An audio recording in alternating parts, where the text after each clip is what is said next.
నమస్తే మ్యామ్. నమస్తే. గరికపాటి గారు ఆయన చేసే వ్యాఖ్యలు జనరల్ గానే కాస్త చమత్కారంగా, కాస్త డిఫరెంట్ గా అనిపిస్తూ ఉంటాయి. దానికి అట్రాక్ట్ అయ్యే వాళ్ళు దానికి అట్రాక్ట్ అవుతూ ఉంటారు. అయితే ఒక్కొక్కసారి మాత్రం అలాంటి వ్యక్తులు కొంచెం ఏదో అంటే అందరిలోనే ఒక ప్రగల్భంగా ఉండే వ్యక్తులు చేసే వ్యాఖ్యలు అందరూ ఒకలాగా తీసుకోలేరు. అండ్ ఒక్కొక్కసారి వీళ్ళు విచక్షణ లేకపోయి మాట్లాడతారా, కోల్పోయి మాట్లాడతారా, లేదు మేము ఏం మాట్లాడినా చెల్లుతుంది అని అనుకుంటారా? సో ఇలాంటివన్నీ వ్యాఖ్యలు చేసినోడే మనకు బయటకు వస్తూ ఉంటాయి. సో ఈయన రీసెంట్ గా మధ్యాహ్న భోజనము ఆ కోడిగుడ్డుకి సంబంధించిన ఇష్యూ అయితే ప్రస్తుతం వైరల్ అవుతుంది. అసలు అంటే ఏంటి ఆయన ఉద్దేశం, ఏం తెలియజేయాలనుకున్నారు?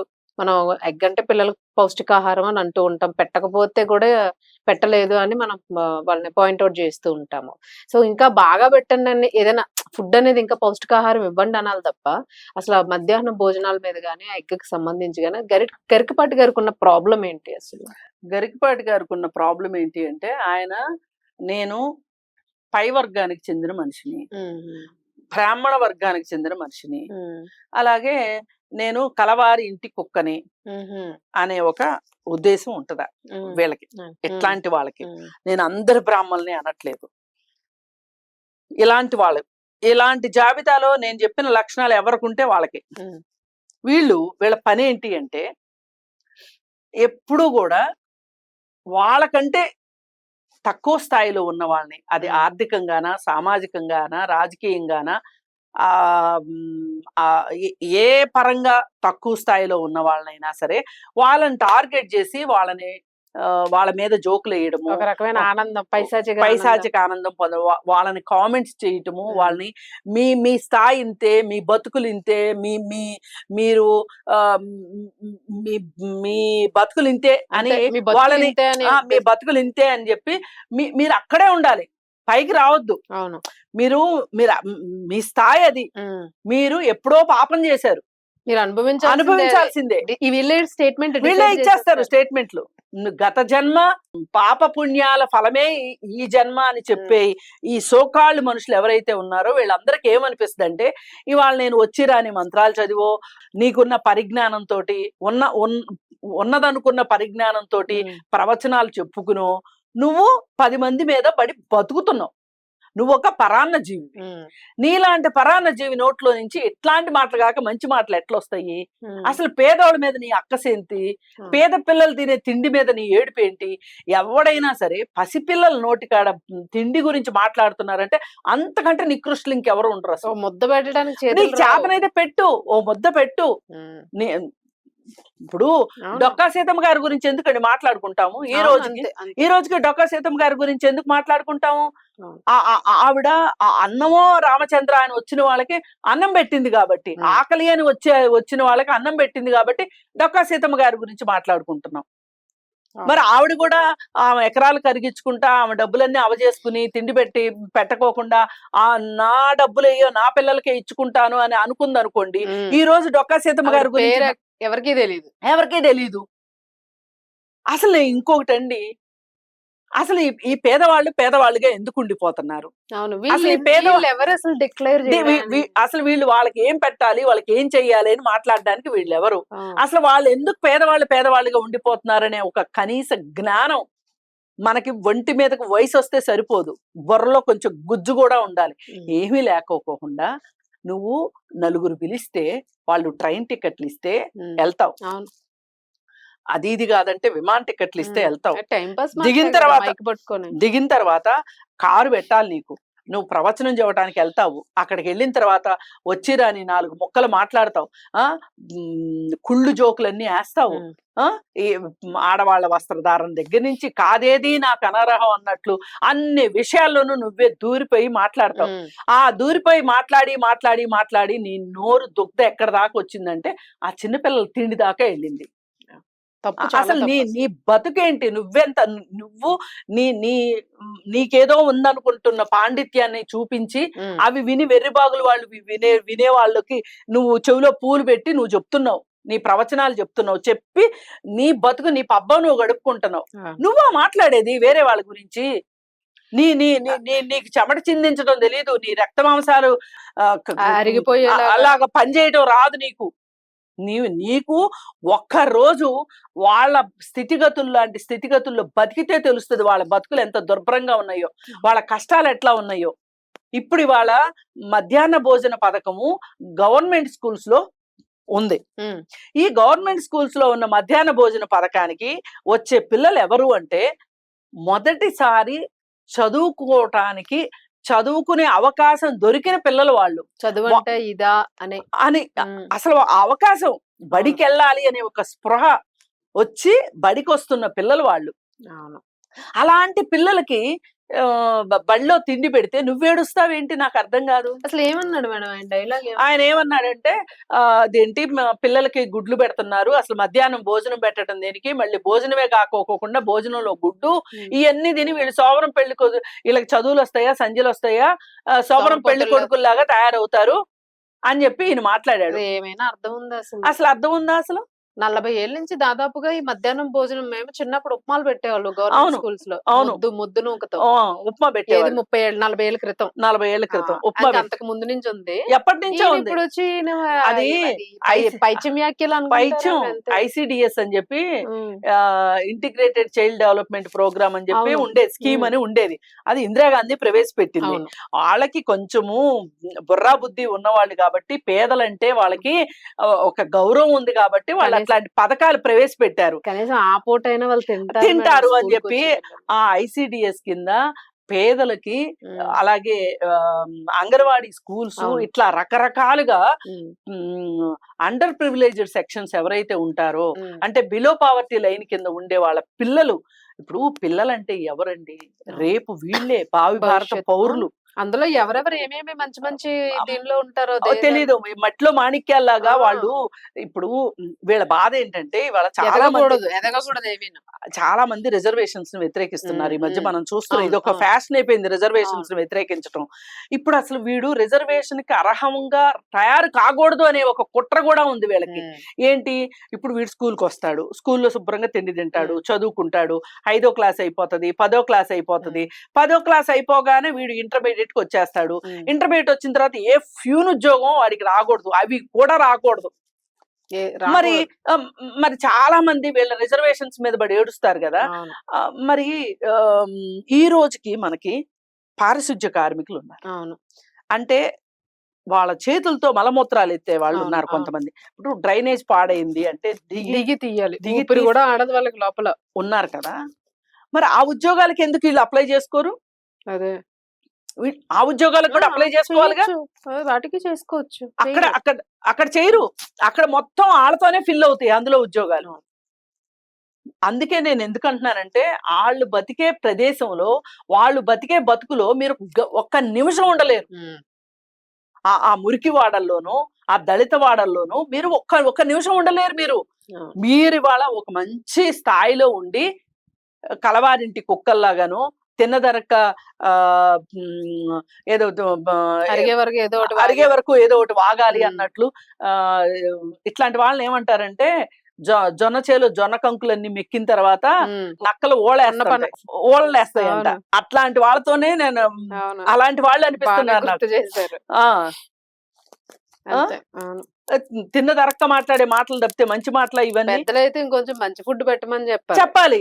పైగా ఇంకోటి, ఈ స్కీము మధ్యాహ్న భోజన పథకం అనే స్కీము ఈ గవర్నమెంట్ స్కూల్స్ లో నడుస్తుంది కదా. అసలు గవర్నమెంట్ స్కూల్స్ కి పిల్లల్ని పంపించాలి అని చెప్పి ఎంత కష్టపడుతున్నాము. వెళ్ళండి గవర్నమెంట్ స్కూల్స్ కి వెళ్ళండి, అక్కడ మీకు పుస్తకాలు ఫ్రీగా ఇస్తారు, బట్టలు ఫ్రీగా ఇస్తారు, మధ్యాహ్నం ఫుడ్ ఫ్రీ ఉంటుంది, చక్కగా పైగా బాగా ట్రైన్డ్ టీచర్స్ ఉంటారు. ఇవన్నీ చెప్పి అసలు ఈ ప్రైవేట్ స్కూల్స్ లోకి పిల్లల్ని పంపించకండి, ఇక్కడ ఫీజు కట్టాలి, మళ్ళీ అక్కడ సరి అయిన టీచర్స్ ఉండరు, ట్రైన్డ్ టీచర్స్ ఉండరు అని ఇన్ని రకాలుగా చెప్పి వీళ్ళని పంపించాలి అని చెప్పి ఒక పక్క నుంచి ఇంత ప్రయత్నం చేస్తుంటే, ఇంకో పక్కన ఇలాంటి మహానుభావులు వచ్చేసి గాలి తీసే పని మీద ఉంటున్నారు. అసలు వీళ్ళు జనజీవన స్రవంతిలో కలవద్దా? వీళ్ళు ఈ సమాజంలో మనకి ఏవైతే హక్కులు ఉన్నాయో, మనకి ఏవైతే సౌకర్యాలు అనుకుంటున్నామో అవి వాళ్ళకి అందొద్దా? అసలు నన్ను అడిగితే విద్య అనేది ఒక సౌకర్యం కానే కాదు. విద్య అనేది హక్కు, వాళ్ళ హక్కు. విద్యా వైద్యము వాళ్ళ హక్కు. కానీ అసలు ఇవాళ మన దేశంలో సంపద కావచ్చు, సహజ వనరులు కావచ్చు, 99% సహజ వనరుల్ని, సంపదల్ని 1% ధనవంతులు తీసుకుంటున్నారు. అవును. ఆ 1% ధనవంతులకి వీళ్ళు బూటులు నాకే పని మీద ఉంటారు వీళ్ళు.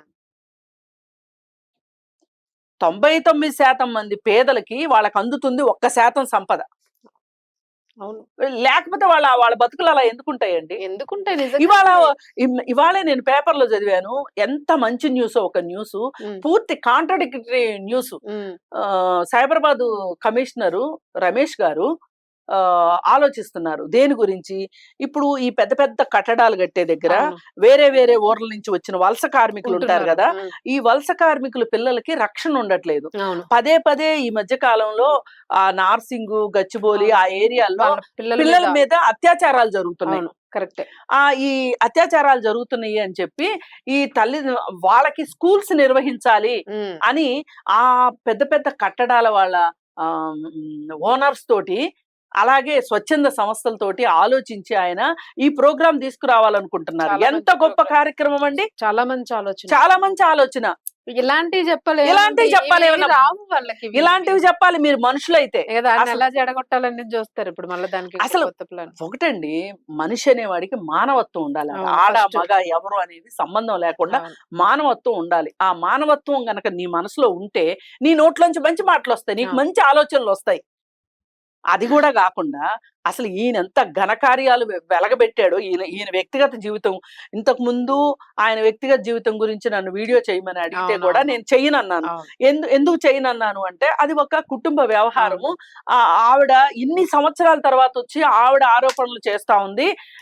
మరి ఈమెకి నిజంగా పిల్లలే కావాలి అని అనుకుంటే గనక అప్పుడేం చేసిందను ఏదో ఒక ఉద్దేశంలో దీని వెనక ఎవరో ఉన్నారు, ఏదో కుట్రుందేమో అనిపించి నేను మాట్లాడినన్నాను. కానీ ఇప్పుడు ఖచ్చితంగా మాట్లాడాలనిపిస్తుంది. నువ్వు చేసిన ఘనకార్యం ఏంటి? నీ అన్న భార్యకి మధ్యలో గొడవలు ఉంటే ఆ మధ్యలో దూరేసేసి ఆమెను తీసుకుని వెళ్ళిపోయావు. నువ్వు వెళ్ళిపోయి ఆమెతో 2 పిల్లల్ని కన్నావు. ఇది ఎంత అన్యాయం! అన్యాయం ఏంటి? అసహ్యం. అసహ్యం. అన్యాయం సంగతి పక్కన. ఇది ఎంత అసహ్యం! నువ్వు ఆ పని చేసావు. చేసిన తర్వాత మళ్ళీ ఆవిడని వదిలేసి ఆ తల్లి దగ్గర నుంచి పిల్లల్ని లాక్కొని, నీకు హక్కు లేదు నన్ను అడిగితే. నువ్వు తండ్రివి అయితే నువ్వు వెళ్ళిపోవాలి పక్కకి, అంతేగాని పిల్లల్ని తీసుకెళ్లే హక్కు లేదు. నువ్వు పిల్లల్ని తీసుకుని వెళ్ళి ఇంకొక ఆమెను పెళ్లి చేసుకుని ఆమెతో పిల్లల్ని పెంచిచ్చావు. పోనీ పాప ఆమె బాగా పెంచిందని ఆమెను మనం ఏమి అనలేము. కానీ నువ్వు చేసే నిర్వాహకం ఏంటి? నువ్వు ప్రవచనాలు చెప్తావు, పైగా నువ్వు చెప్పేవి వింటున్నారు. అసలు నీ నేపథ్యం ఏంటి? అసలు నువ్వేంటి? నువ్వు ఒక ప్రజల అమాయకత్వం మీదో, ప్రజల యొక్క భయంతోనో క్యాష్ చేసుకుని బతికే బ్రాహ్మణ జాతికి చెందిన వాడివి. నేను అందరు బ్రాహ్మణుల్ని అనట్లేదు. ఇట్లాంటి చేసే వాళ్ళ గురించే నేను మాట్లాడుతున్నా. మీరు బతికే మీ బతుకంతా వేరే వాళ్ళ కష్టం మీద ఆధారపడి బతకటం. మీకు కాయ కష్టం, మీకు వ్యవసాయం చేయటం రాదు, వ్యాపారం చేయటం రాదు. మీకు వచ్చిందల్లా ఏంటి అంటే మీకున్న వాక్శుద్ధితోటి అబద్ధాలని, నిజాలు, అభూత కల్పనలు అన్నీ చెప్పి వాళ్ళని మాయ చేసి వాళ్ళు ఇచ్చే డబ్బులు తీసుకొచ్చుకోవటం నీకు తెలిసింది. ఇప్పుడు ప్రజల యొక్క వాళ్ళ ఫియర్స్, గ్రీడ్స్ మీదే కదా మీరు బతికేది.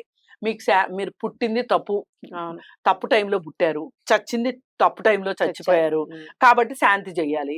ఈ మధ్యలో ఇది ఒక బిజినెస్ అగ్రిమెంట్స్, ఇవన్నీ ఒక బిజినెస్, అంతా బిజినెస్ మీరు చేసేది. అప్పుడు ఆ పండగ అంటారు, ఇప్పుడు ఈ పండగ అంటారు. వాళ్ళ సెంటిమెంట్లు, వాళ్ళ భయాలు, వాళ్ళ ఆందోళనల్ని మీరు క్యాష్ చేసుకొని మీరు బతుకుతున్నారు. మీ బతుకంతా ఇదే. అసలు ఈ దేశం కోసం కష్టపడింది కానీ, బాధపడింది కానీ, వాళ్ళకి తగ్గ శ్రమకు తగ్గ ఫలితం తీసుకోవటం, మేమింత శ్రమ పడుతున్నాము అని తెలియకుండా, ఆ శ్రమకు తగ్గ ఫలితాన్ని పొందకుండా అన్యాయం అయిపోతున్న జనాలు వాళ్ళు. వాళ్ళ పిల్లలు స్కూలుకు వచ్చి తిండి తింటే నీకు కడుపులో నొప్పి వచ్చిందా? ఇలాంటి వాళ్ళు. పైగా వాళ్ళకి ఇంట్లో తిండి ఉండదు, పౌష్టికాహార లేమితో ఉంటారు వాళ్ళు. చాలా మంది పొద్దున్నే గంజి తాగి స్కూల్కి వచ్చే పిల్లలు ఉన్నారు, అవునవును. సద్దనం తిని వచ్చే పిల్లలు ఉన్నారు. వాళ్ళకి మధ్యాహ్నం పూట అసలు తిండి పెడితే వేసుకోవడానికి బట్టలే సరిగా ఉండవు వాళ్ళకి పాపం. ఉండవు. పైగా నువ్వు ఏదైనా మాట్లాడితే ఎవరి గురించి మాట్లాడాలంటే ఈ చిన్న పిల్లలకు పెట్టే తిండి మీద ఆ! ఆటిని కొట్టేసే రాబందులు ఉన్నాయి కొన్ని. వాటి మీద వాటి గురించి మాట్లాడు నీకు దమ్ము ధైర్యం ఉంటే. అలాగే ఆళ్ళకు ఇచ్చే పుస్తకాల మీద టయానికి పుస్తకాలు ఇవ్వరు, టయానికి యూనిఫార్మ్‌లు అవును. ఇవ్వరు. జూన్‌లో స్కూల్ స్టార్ట్ అయితే పుస్తకాలు వచ్చేది ఆగస్టు, సెప్టెంబర్‌లో అవునవును. వస్తాయి. వాళ్ళు ఎన్ని వివక్షలు ఎదుర్కొని కష్టపడి వాళ్ళు ఎట్లాగొట్లా చదువుకుందాం అనుకుంటున్నారు. వాళ్ళు పైకి వద్దాం అనుకుంటున్నారు. అవును. ఆ! అట్లాంటి వాళ్ళ గురించి వాటి మీద మాట్లాడడం వాళ్ళ మీద గురించి కాలక్షేపం మాటలు ఏం పని పాట. కాలక్షేపం బఠానీలు. హ్మ్. ఏముంది? పనిలేని కోడి అంతే ఇల్లెక్కి అంతే. కూసిందని అంతే. అంతకు మించి ఇంకోటేం లేదు. ఈ అంటే కానీ ఖచ్చితంగా ఇతను తన వ్యాఖ్యల్ని ఉపసంహరించుకోవాలి. హ్మ్. అవసరమైతే ఆ దళిత వాడలకెళ్ళి ఆళ్ళకి చదువు నేర్పించాలి అంతే. నన్నడిగితే. ఆ! ఈయనకి ఎయ్యాల్సిన శిక్ష ఏదన్నా ఉంది అంటే అదే. అలాగే మధ్యాహ్న భోజన పథకంలో ఈయనకి నెల రోజుల పాటు తిండి పెట్టాలి. ఆ తిండే తినాలి ఈయన. తినాలి. అవును. పెట్టాలి. ఖచ్చితంగా బేషరతుగా సారీ చెప్పాలి. చూద్దాం ఏమంటారు. దీనికి రియాక్ట్ అవ్వాల్సిన అవసరం అయితే ఉంది ఖచ్చితంగా రియాక్ట్ అవ్వాలి. మనిషి అయితే తప్పే రియాక్ట్ లేదు. అవుతాడు. నేను ఒక ఫ్లోలో మాట్లాడింది కూడా కాదు ఇది. చెప్పినంత మాత్రాన కాదు. ఇది ఒక ఒక భావజాలం అది. అవును. పేదలంటే నీకు అసలు వాళ్ళ బాధలేంటి? వాళ్ళ కష్టాలేంటి? వాళ్ళ షూస్‌లో కాళ్ళు పెడితే తెలుస్తది నీకు. అంతే. అంతే. అంతే. వాళ్ళు ఎన్ని రకాలుగా వివక్షలు ఎదుర్కొంటున్నారు. నీకే వివక్ష లేదు. అవును. గొప్పోళ్ళు గదా! అదే కదా మరి. అందుకని చూద్దాం ఏది మేడం. ఏమైనా ఖచ్చితంగా అతను బేషరతుగా సారీ చెప్పాలని కోరుకుంటున్నాను.